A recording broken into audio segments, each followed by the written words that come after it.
자, 1번 문항 보시면 윗글에 내용과 일치하지 않는 거, 내용 일치 문항이 나왔습니다. 이건 완전히 유형화 되어 있죠. 그러니까 그 선택지의 내용이 어느 문단에 언급이 되어 있는 거지. 그래서 숨은 그림 찾게요. 숨은 그림 찾기만 하시면 됩니다. 그러니까 내용 일치 문항은 빵점을 맞기 위한 문항이니까 어렵게 생각할 필요가 전혀 없어. 그래서 여기서 이런 내용 일치 문항에서 틀리는 이유는 뭐냐면 긴장해서 그래요. 너무 긴장을 하고 그 잘해야 된다는 생각 때문에 틀리는 거지. 그냥 마음 편안하게 쓱 보면 아이고 이거 어디에 있었구나 이렇게 알 수가 있습니다. 자, 그 다음에 이제 2번 문항 보시면은 인포스피어를 이해한 내용으로 적절하지 않은 거. 자, 인포스피어가 어디에 나와 있는지 확인해야 돼요. 자, 보니까 이 문단에 넷째 줄에 언급이 되어 있습니다. 그렇죠? 그래서 이 문단의 넷째 줄로 한번 가보면 인포스피어 이렇게 나와 있어요. 그래서 지금 두 번째 문단의 앞부분에 나와 있는 걸 봤을 때 두 번째 문단에서 인포스피어에 대해서 설명할 가능성이 굉장히 높죠. 위치상. 그렇죠? 그래서 이 문단에서 일단 인포스피어 개념이라든지 이런 게 나올 것이다 라는 거. 자, 그리고 지금 문단을 계속 보시면 세 번째, 네 번째, 다섯 번째 문단 이렇게 있을 때 지금 3, 4문단이 굉장히 길지. 그러면 인포스피어가 3, 4문단에도 언급이 될 가능성이 높아요. 일단 이 문단이 너무 초반에 나와 있기 때문에 그래서 위치를 먼저 생각을 하셔야 되는 거예요. 그래서 인포스피어에 대해서 일단은 이 문단에서 설명을 할 거고 지금 플러스 3, 4문단에서도 언급이 될 가능성이 높다라고 우리가 추측해 볼 수 있다는 거지. 그러니까 우리가 먼저 추측하는 이유는 뭐냐면 심리적으로 안정이 돼요. 아, 이거 찾을 수 있어. 여기 있을 거야. 근데 이걸 생각을 안 하고 들어가면 어디 있는 거지? 두렵다고. 즉 지도를 가지고 숲에 들어가는 거랑 지도 없이 들어가는 거는 완전히 달라요. 지도가 있으면 아무리 막 울창한 숲속도 여러분들 지도를 딱 보고 찾을 수 있어. 근데 지도 없이 들어가면 죽어요. 그냥 두렵고. 그래서 지도를 만드는 거야 머릿속에. 아, 오케이 2, 3, 4 뭐 그냥 그 정도면 되겠구나 이렇게. 그죠? 자, 3번 문항은 윗글을 바탕으로 보기를 이해한 반응으로 적절하지 않은 것 이렇게 되어 있습니다. 자, 그래서 지금 윗글을 바탕으로라고 이야기한 건 자, 윗글이 근거다라는 거고 자, 결국에는 이 윗글에 어느 문단이 보기하고 연결이 되느냐, 즉 보기를 딱 읽었을 때 아, 이거 어느 문단하고 관련이 있구나 라는 거를 느낌을 받을 수 있다는 거예요. 그래서 지문의 각각 문단별로 여러분들이 그 중심 내용을 이렇게 파악을 해놓으면 쉽게 접근을 할 수가 있습니다. 자, 그리고 이렇게 보기가 나오면 시간이 오래 걸리죠. 시간을 이제 오래 걸릴 것이다. 그러니까 얘는 시간 오래 걸릴 예상이 되면 일단은 가장 뒤로, 즉 3번 문항이 나와 있지만 총 5개 문항이니까 얘를 가장 맨 뒤로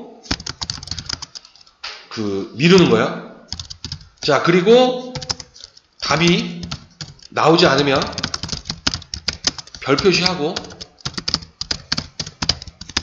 넘겨야 됩니다. 이거 또 읽으면 안 돼요. 또 읽는 순간 시간이 소비가 된 거고 이 한 문항 때문에 뒤에는 여러분들 풀 수 있는 문항을 못 풀어요. 그래서 잘 버려야 됩니다. 그렇죠? 자, 그 다음 4번 문항 보시면 기역과 니은에 대해 이해한 내용으로 적절한 거. 자, 그러면 기역하고 니은이 밑줄이 그어져 있을 거예요. 자, 그래서 기역에 보니까 1문단에 첫째 줄, 그리고 니은이 4문단의 둘째 줄에서 밑줄이 그어 있습니다. 그렇죠? 자, 그래서 확인을 해보면 1문단에서 지금 보면은 플로리디 이렇게 나와 있죠. 플로리디. 그리고 네 번째 문단에 칸트. 자, 결국은 뭐예요? 플로리디의 주장과 칸트의 주장을 파악해봐라 라는 거야. 그렇지? 그러면 이거 두 학자가 이제 두 철학가가 나오게 될 거고 두 인물이 두 학자가 구체적으로 뭘 얘기하고 있는지를 정리를 해봐야 되겠구나 라고 생각이 들죠. 자, 그래서 5번 문항 문맥상 A와 의미가 가장 가까운 게 무엇이냐라고 이야기했어요. 자, 그래서 A의 위치를 파악을 해보니까 첫 번째 문단의 셋째 줄에 나와 있습니다. 1문단의 셋째 줄. 자, 그래서 1문단의 셋째 줄을 가보면 무너지고 있다 이렇게 보이시죠? 그렇지? 자, 그러면 그 문장을 읽어보셔야 돼. 여기서부터 여기까지 문장을 보고, 그래서 오프라인과 온라인 사이의 경계도 빠르게 무너지고 있다. 무너져요. 뭐가요? 경계가 무너집니다. 이 얘기야. 자, 그러니까 문형을 보니까 경계가 무너지다 이렇게 돼 있어요. 자, 그래서 문형 정보를 파악해 보니까 한 자리 서술이야. 자, 그리고 관련되는 단어가 주어죠. 주어 하나밖에 없지. 주어를 보니까 경계라는 거야. 자, 이 주어 자리 관련된 단어가 지금 추상적인 대상인지 구체적인 대상인지를 보니까 여기서는 추상적인 의미로 사용됐더니 경계가. 그렇죠? 자, 그러면 일단은 제방이 무너졌다 이렇게 해서 제방이 구체적인 대상이죠? 안 됩니다. 그렇죠? 체계가 무너졌어요. 가슴이 무너집니다. 힘없이 선발 투수가 무너졌죠. 그 다음에 침묵이 무너집니다. 그렇죠? 자, 이걸 봤을 때 일단은 제방은 구체적인 대상은 안 되고 가슴이 무너졌다는 관용어기 때문에 안 돼요. 이거는 가슴이 무너지다는 건 하나의 의미 덩어리로 우리가 해석이 되죠. 자, 일단은 체계가 무너졌다 해서 체계는 추상적인 대상이 맞아요. 그렇죠? 선발투수 구체적인 대상에서 안 됩니다. 침묵이 무너졌다 이렇게 했을 때, 자, 이제 두 가지가 남았어. 체계가 무너진다, 침묵이 무너졌다라고 했을 때 경계가 무너진다는 건 이 경계라는 건 어떤 기준을 의미하죠. 자, 얘 이제 특징이 주어면서 뭐 해야 돼요? 어떤 기준점이 되더라. 그러면 기준을 생각하면 체계가 기준이 되겠네. 침묵은 안 되고. 그러면 답은 2번이다라는 겁니다. 자, 그래서 어휘문항은 문형정보 몇 자리 서술어냐? 라는 걸 보고, 지금 여기는 주어만 있기 때문에 주어를 본 거지만 보통은 두 자리 서술어가 나와요. 목적어 자리가 나와. 그러면은 관련되는 목적어 자리에 추상적이냐 구체적이냐 판단을 하고 구체적인 의미 판단해서 우리가 확인을 하면 된다라는 거죠. 자, 그래서 어휘 의미는 지문 읽기 전에 바로 문제를 풀 수가 있어요. 자, 이제 지문의 내용을 한번 가보도록 하겠습니다. 첫 번째 문단. 자, 철학자 플로리디에 따르면 이제 시험 문제 물어보는 분이죠. 주장이 뭔지. 현대는 컴퓨터 과학과 정보통신 기술의 역량으로 세계에 존재하는 모든 것이 정보로서의 의미가 있으며 정보로 해석되는 시대가 되었다. 자, 그래서 지금 보면은 이 세계에 있는 모든 것은 정보로서의 의미가 있고 정보로 해석이 된다는 거야. 자, 지금 다 정보라는 거죠. 오프라인과 온라인의 사이의 경계도 빠르게 무너지고 있다. 우리가 사는 세계 속 경험은 더 이상 로그인된 정보 세계와 로그아웃된 물리 세계의 경험으로 구분되지 않는다. 오늘날 우리의 물리적 몸은 오프라인 공간에 있지만 우리는 또한 데이터의 형태로 클라우드, 소셜 미디어 공간에도 존재하며 스마트폰과 같은 휴대용 전자기기를 통하여 언제나 온라인과 연결되어 있다. 이처럼 플로리디는 우리가 사는 생활세계가 본질적으로 정보적인 속성을 지닌 것으로 변했다고 본다. 자, 그래서 플로리디의 주장이 다시 한번 나오죠. 바로 생활. 이 생활세계가 정보적인 속성을 지니고 있어요. 라고 이야기했습니다. 자, 두 번째 문단. 이러한 변화로 인간의 자기 이해와 인간이 세계와 맺는 상호작용의 방식도 변화되었다. 자, 이제 하고자 하는 얘기가 뭐예요? 자기 이해, 인간의 자기 이해. 그 다음에 인간이 세계와 맺는 상호작용의 방식. 자, 이 변화에 대해서 이야기하겠다는 거야. 자, 플로리디는, 그래서 플로리디입니다. 많은 측면에서 인간이 자신을 독립적인 존재자라기보다 상호 연결된 정보적 유기체인 인포그로 이해한다고 본다. 자, 첫 번째 개념이 나왔습니다. 인포그라는 개념. 자, 인포그는 지금 보니까 그 정보적 유기체인데 상호 연결되어 있다라는 거예요. 자, 그래서 인간은 독립적인 존재자라고 보는 것이 아니라 상호 연결되어 있다. 자, 이렇게 생각하는 걸 인포그다라는 거죠. 자, 인포그레스의 인간은 다른 생물학적 행위자들 및 공학적 인공물들과 궁극적으로 정보로 이루어진 총체적 환경인 인포스피어를 함께 운다. 두 번째 개념이 나왔습니다. 인포스피어의 개념. 바로 총체적 환경이에요. 근데 그건 뭐예요? 정보로 이루어져 있습니다. 자, 그래서 인포스피어를 공유를 한다라는 건데 누구와 공유해요? 인간이 다른 생물학적 행위자들, 공학적 인공물들 이거와 공유한다는 거야. 즉 사물들하고도 공유를 하고 있다. 자, 인포스피어는 많은 부분 인간의 개입 없이 수많은 정보 장치들과 알고리즘, 인공지능의 작동을 통해서 정보의 처리가 이루어지는 공간이다. 자, 그래서 인포스피어 다시 한번 반복되고 있고 핵심 뭐죠? 특징이 많습니다. 바로 정보의 처리가 이루어지는 공간이라는 거야. 자, 근데 보니까 인간의 개입 없이 이루어집니다. 인간의 개입 없이도 이루어지는 곳이 인포스피어예요 라는 거죠. 자, 인포스피어는 진짜 물질 세계에 의해 유지되는 가상의 환경이 아니라 점점 더 정보로서 이해되는 세계 그 자체이다. 자, 계속 인포스피어에 대해서 이야기를 해요. 인포스피어가 뭐라고요? 정보로서 이해되는 세계다. 즉 가상의 환경이 아니다 라는 거예요. 자, 즉 인포스피어는 단순히 사이버 공간만을 의미하는 것이 아니라 우리가 사는 실질적인 생활 환경 전체를 총칭하는 말로 이해될 수 있는 것이다. 자, 그래서 인포스피어 사이버 공간을 의미하는 것이 아니다. 바로 실질적인 생활 환경 전체를 총칭하는 것이다. 자, 인포스피어에서의 상호작용은 모니터나 키보드와 같은 전통적인 장치들의 중요성이 줄어들고 터치스크린, 음성명령, 제스처 감지, 위치 에너지 등을 통한 방식으로 바뀌어서 상호작용에 필요한 장치들이 점차 눈에 띄지 않고 소통할 수 있게 되었다. 자, 그래서 인포스피어에서 상호작용에 대해서 이야기를 합니다. 핵심어가 이제 상호작용이죠. 바로 눈에 띄지 않고 소통해요. 어떤 것들이? 장치들이. 그래서 그 전에는 그 키보드라니 모니터처럼 이런 눈에 띄는 장치들 같아 했는데 지금은 제스처, 음성 명령, 터치 스크린 이런 것처럼 장치들이 더 이상 눈에 띄지 않는다. 또한 인포스피어에서의 상호작용은 정보적이며 이는 읽기, 쓰기, 실행의 조작이나 활동으로 해석될 수 있다. 자, 그래서 지금 또 두 번째 상호작용을 계속 이야기하죠. 정보적이다라는 거. 자, 그래서 읽기, 쓰기, 실행의 조작이나 활동으로 해석이 된다. 근데 읽기는 수신, 접근, 저장, 쓰기는 생성, 변화, 실행은 처리다. 이렇게 이야기를 하고 있습니다. 그래서 두 번째 문단은 인포스피어가 핵심이에요. 그렇죠? 인포스피어의 특징을 설명을 했습니다. 자, 세 번째 문단으로 한번 가볼게요. 자, 플로리디는 계속 플로리디가 등장을 합니다. 인포그로스의 인간이 인포스피어에 맺는 관계는 인간과 기술 그리고 대상이나 세계와의 관계에 대한 인식의 근본적인 전환을 요구한다고 주장한다. 자, 여기서 핵심은 뭐예요? 근본적인 전환이다. 뭐가? 인식에.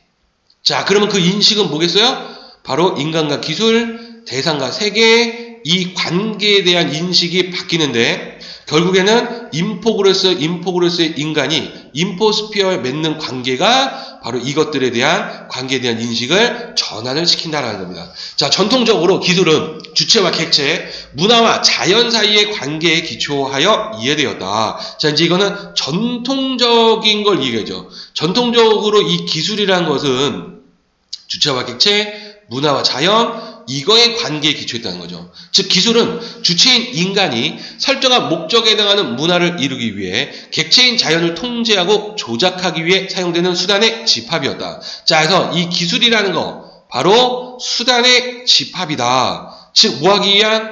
바로 인간이 자연을, 객체인 이 자연을 통제하고 조작하기 위해서 사용되는 수단의 집합이 기술이었다.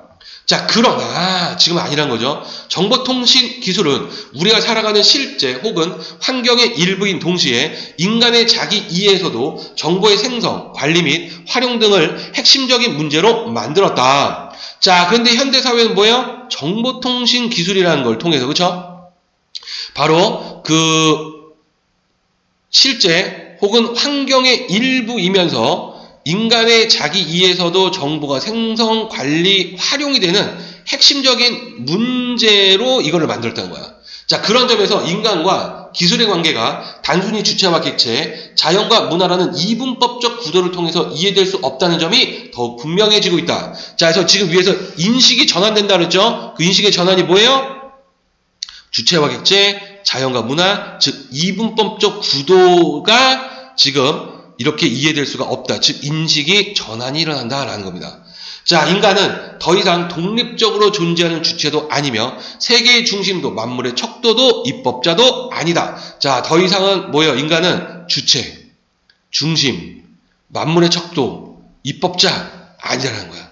자, 객체는 이제 객체에 대해서 객체는 더 이상 주체의 관심이나 이해관계를 반영하는 대상으로만 인식되지 않는다. 즉 주체의 관심, 이해관계 반영 이런 대상으로만 인식되는 것이 아니다라는 거. 즉 수동적이지 않다는 거예요. 이제 인간이 아닌 정보의 관점에서 보면 인포스피어에 거주하는 모든 존재자나 행위자는 모두 동등하게 정보적이라는 면에서 어떤 물리적 차이도 없다. 자, 그래서 지금 보면 정보의 관점에서 보는 거예요. 인간이 아닌 정보의 관점에서 보면 인포스피어에 있는 모든 존재자는 동등하다. 모든 존재의 행위자는 동등하다. 어떤 면에서? 정보적이라는 면에서. 그래서 차이가 없다는 겁니다. 즉 인간 중심적인 가치관에서 변화가 일어나는 거야. 인간도 결국에는 사물과 똑같다. 동등하다. 정보적에서. 자, 플로리디는 인간을 다른 존재들과 동일한 선상에서 정보적 대상으로 간주한 것이다. 이제 이해가 됐죠? 자, 네 번째 문단. 플로리디는 인포스피어에 거주하는 모든 존재자는 정보적 존재자로서 내면적인, 내재적인 도덕적 가치를 지닌다고 보았다. 자, 그래서 지금 보면은 모든 존재자, 인포스피어에 있는 모든 존재자는 앞에서 이해한 정보적 존재이면서 내재적인 도덕적 가치를 가지고 있다는 거예요. 정보가 존재론적 범주의 핵심 개념이 되는 것이다. 자, 결국 이 정보라는 것이 핵심 개념. 어디에서? 존재론의 범주에서. 자, 이제 입장이 바뀌는 거죠. 자, 칸트의 입장과 대비된다. 자, 그래서 칸트는 이제 드디어 칸트의 주장이 나왔습니다. 어떤 것이 갖는 가치를 그것이 수단으로서 갖는 도구적 가치와 목적으로서 갖는 내재적 가치로 구분한다. 자, 칸트는 이 가치라는 걸 두 가지. 도구적 가치, 내재적 가치. 자, 도구적 가치는 수단, 내재적 가치는 목적이다라는 거. 자, 도구적 가치는 어떤 것이 특정한 목적의 달성 수단으로서 갖게 되는 상대적 가치이며, 자, 그래서 이 도구적 가치 반복되고 핵심이죠. 자, 바로 수단이다. 목적의 달성의 수단이기 때문에 상대적인 가치다라는 거. 그것을 도구로 사용하는 행위자의 관심이나 이해관계에 의존하는 우연적인 가치이다. 우연적인 가치다라는 거. 이에 비해 목적으로서 갖는 내재적 가치는 내재적 가치 반복되고는 핵심하죠. 해당 존재자가 그 자체로 갖는 가치로 결코 침해될 수 없는 절대적인 가치다. 칸트는 그러한 가치를 존엄성이라 부르며, 즉 내재적 가치를 뭐라 불러요? 존엄성. 자, 인격적 존재인 인간만이 목적적 존재로서 그러한 존엄성을 갖는다고 생각한다. 자, 그래서 인간만이 존엄성을 갖는다. 자, 칸트의 주장이죠. 이를 바탕으로 칸트의 윤리학에서는 도덕적 행위자는 자신의 행위에 책임을 질 수 있는 존재이며 그 외어는 인격적인 존재로서 인간에 한정된다. 자, 그래서 도덕적 행위자는 자신의 행위에 책임을 질 수 있다라는 거. 그리고 그 외어는 인격적인 존재로서 인간에게만 한정된다라는 거. 자, 결국에 인간만이 존엄성을 가지게 된다. 그래서 인간만이 행위에 책임을 질 수 있다라고 본 거예요. 자, 플로리디는 아니라고 그랬죠. 이와 같이 행위자의 우선성을 가정하고 있는 윤리적 담론 구조를 전복한다. 자, 여기서 말하는 행위자의 우선성, 즉 인간 중심적인 거를 전복을 시켜버리는 거예요. 아니다라는 거지. 그는 정보적인 상호작용에서 모든 정보적 존재들은 도덕적 행위의 전송자인 행위자나 행위의 수신자로서 정보적 대상으로 인식되고 해석되는 피동자로 분류될 수 있다고 보고, 기니까 끊을게요. 여기서 한번. 자, 정보적인 상호작용입니다. 자, 모든 정보적 존재자들은 피동자로 분류가 됩니다. 동등하다고 그랬죠. 동등하다는 건 결국에 뭐야? 행위자나 또는 수신자, 행위의 그 전송자의 행위자나 수신자로서 정보적 대상으로 인식되고 해석이 된다는 거야. 둘 다. 그러니까 둘 다 주동이 아닌 피동이라는 거야. 자, 능동이 아닌, 자, 피동자를 도덕적 관심의 중심으로서 윤리적 담론의 핵심에 위치시킨다. 자, 그래서 이 피동자가 관심, 도덕적 관심의 대상이 되고 윤리적 담론의 핵심이다. 자, 지금 뭘 얘기하고 있는 거야? 칸트는 인간을 중시했다는 거야. 근데 플로리디는 아닌데 인간도 사물하고 정보적 관점 동일한데 그러면 인간이 주체가 아닌 피동자로 본 거야. 피동자로 보게 되고 결국에는 그 인간이 피동자로 오면서 모든 대상은 윤리적 달름의 핵심하고 도덕적 관점의 핵심 피동자가 되어버렸다는 거지.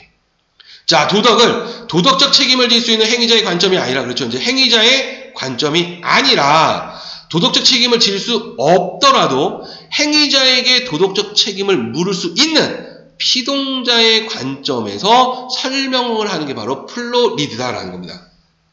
자, 피동자에는 인격체나 생물뿐 아니라 기술이나 인공물이 포함되는데 플로리드는 칸트가 말하는 내재적 가치를 피동자 중심의 윤리학과 결합한다. 자, 결국에 이 피동자에 뭐가 들어가요? 인격체뿐만 아니라 생물, 기술, 인공물 다 포함된다는 거야. 자, 그래서 피동자 중심의 윤리학하고 바로 칸트가 말하는 내재적 가치를 결합을 시키고 있습니다라는 거죠. 자, 그에 따르면 정보적 구조로 분석될 수 있는 모든 존재자는 도덕적 피동자로서 그 자체로 내재적인 가치를 가지며 단지 있는 그대로 그것이 존재한다는 사실만으로도 그 본성에 적합한 방식으로 실존하고 발전할 수 있는 권리를 갖는다. 자, 그가 누구예요? 플로리드예요. 플로리드는 모든 존재자, 즉 정보를 가지고 있는 정보로 분석될 수 있는 모든 존재자는 도덕적 피동자다라는 거. 그렇다면 그 자체로 내재적 가치가 있어요. 그리고 존재한다는 사실만으로도 본성에 적합한 방식으로 실존하고 있다는 거. 그렇다면 또 발전할 수 있다는 거. 그걸 권리를 갖는다라고 이야기를 했습니다. 자, 그래서 네 번째 문단 굉장히 긴데 칸트하고 비교를 하고 있는 거예요. 칸트는 절대적 가치와, 그러니까 즉 내재적 가치와 그 다음에 그 도우적 가치를 했을 때 인간만이 내재적 가치를 갖는다. 그래서 상하를 구분을 했죠. 중요한 거 중요하지 않은 거. 근데 플로리드는 아닌데 인간도 정보적 관점에서 보면은 결국에는 주체가 아닌데 그러면 모든 대상은 주체이면서 객체가 된다. 그러면 모두 다 피동자다.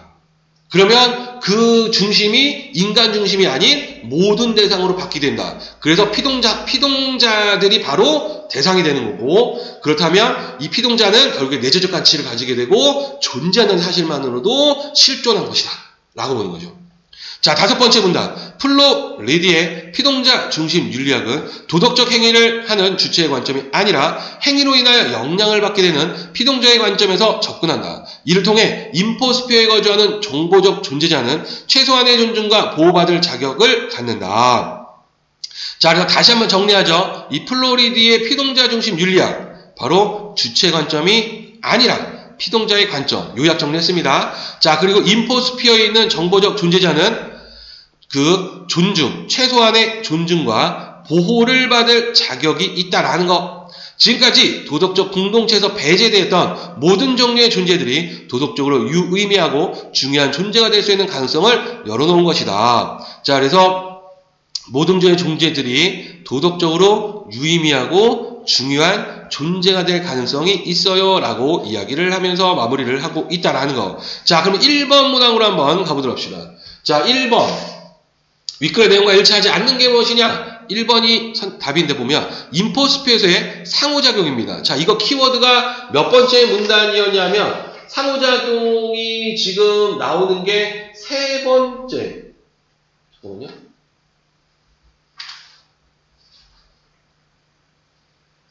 상호작용.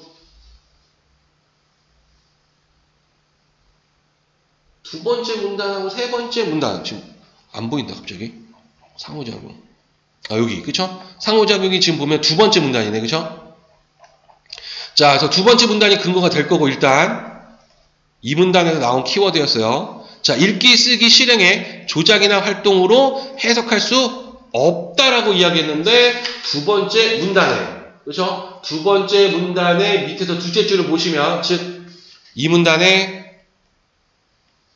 11째 줄부터 12째 줄 끝부분까지 보시면은 활동으로 해석될 수 있다라고 이야기했습니다. 그래서 숨은 그림 찾기를 보니까 없다가 아니라 있다다. 자, 그 다음에 2번 문항으로 가보면 인포스피어를 이해한 내용으로 적절하지 않은 게 무엇이냐라고 이야기했습니다. 자, 그래서 3번이 답인데 보시면 정보통신 기술이 세계의 중심이 되어 인간을 통제하고 조작하는 공간이다. 자, 정보통신 기술. 자, 이것이 세계의 중심이 되고 인간을 통제하고 조작하는 공간이다라고 이야기를 했어요. 그렇죠? 인포스피어를. 자, 두 번째 문단에서 인포스피어라는 것은 결국에는 셋째 줄에 보시면 그 생물학적 행위자들하고 공학적 인공등학 정보로 이루어진 그 총체적 환경이다라고 이야기를 했어요. 자, 그리고 그 인포스피어는 넷째 줄에서 두 번째 문단 넷째 줄에서 인간의 개입 없이도 정보를 처리를 하고 있다는 거.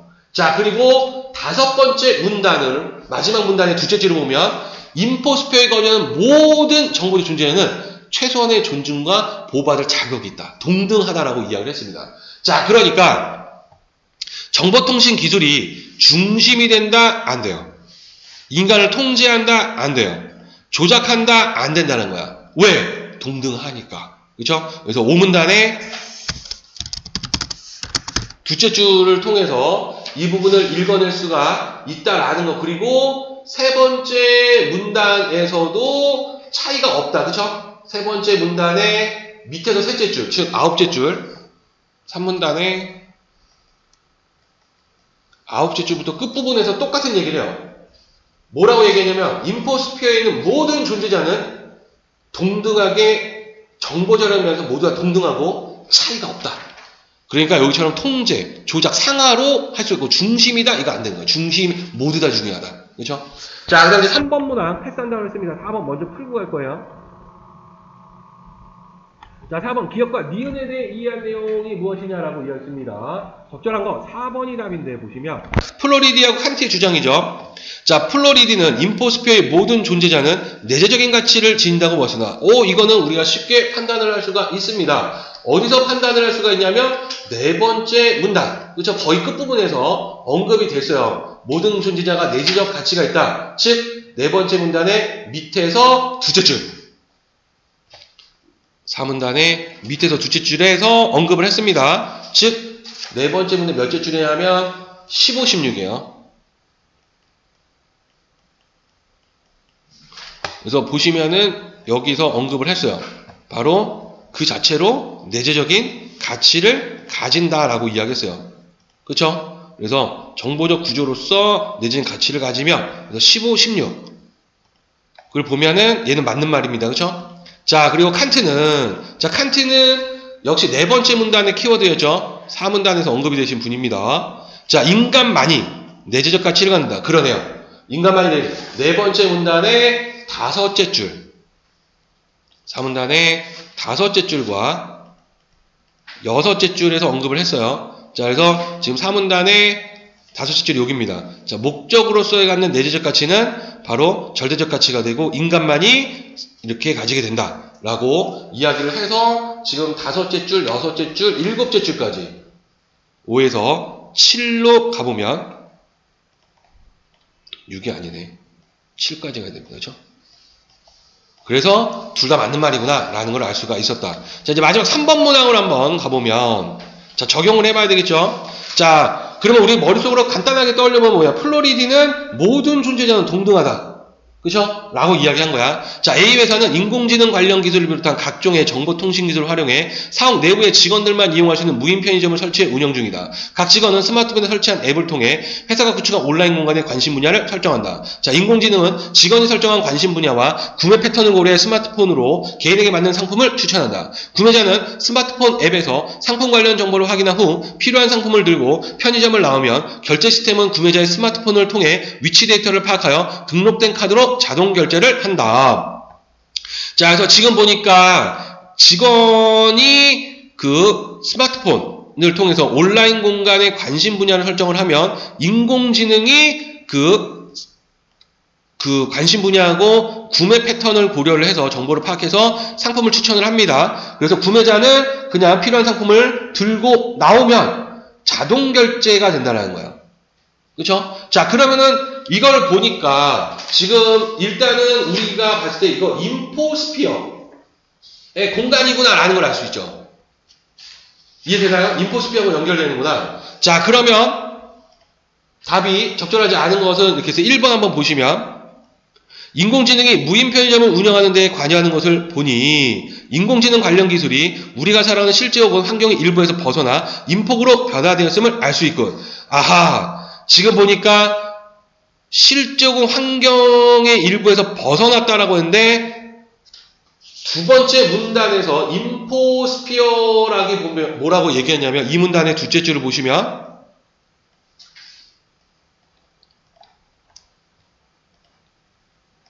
여기서 뭐라고 이야기를 했냐? 상호 연결됐다. 독립적 존재가 상호 연결된 정보적인 유기체를 인포라고 했고 결국에 이 인포스피어라는 것은 실질적인 즉 구분이 되는 것이 아니라 실제 생활 환경 전체를 총칭한다라고 했습니다. 즉 구분이 되는 것이 아니다라고 이야기를 했어요. 그렇다면 3번의 1번 선택지가 보니까 벗어나라는 단어는 구분하고 있는 거야. 그래서 구분이 된 것이 아니다. 다 포함되어 있다. 그래서 1번에서 그 두 번째 문단의 둘째 줄과 그 다음에 이 문단의 어디 갔어? 아까 어디 갔어? 제가 모두 다 있다. 일곱째 줄과 여덟째 줄, 그쵸? 그러니까 읽었던 7에서 8을 근거로 보면 벗어난 단어가 틀렸다는 걸 알 수가 있습니다. 자, 여기까지 질문 있으신 분?